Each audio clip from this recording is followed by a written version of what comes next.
ஒரு நிமிடம் நில். நீ என்னை தேடி வரவில்லை, அதனால் நான் உன்னிடம் வந்தேன்.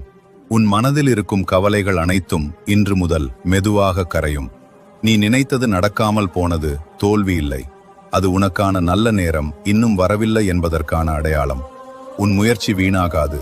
நான் உன்னுடன் நடந்து கொண்டிருக்கிறேன். உன் வாழ்க்கையில் ஒரு பெரிய மாற்றம் வரப்போகிறது. அதற்கான கதவு இப்போது திறக்கிறது. உன் கண்களில் வந்த கண்ணீர் வெற்றியாக மாறும் நாள் அருகில் உள்ளது. நீ யாரையும் நம்பாத நேரத்தில் கூட நான் உன்னை ஒருபோதும் விட்டுவிட மாட்டேன். உன் வீடு சந்தோஷம் நிரம்பும்.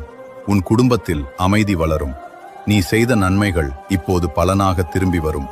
உன் எதிரிகள் கூட உன் வெற்றியை பார்த்து வியக்கும் நிலை வரும். உன் உடல் நலம் கவனித்துக்கொள். நான் உனக்கு சக்தி தருகிறேன். உன் கனவுகள் அனைத்தும் உண்மையாகும் நேரம் இது. தைரியம் விடாதே. நீ நினைப்பதை விட உனக்கு பலம் அதிகம். இந்த வாரம் உனக்கு நல்ல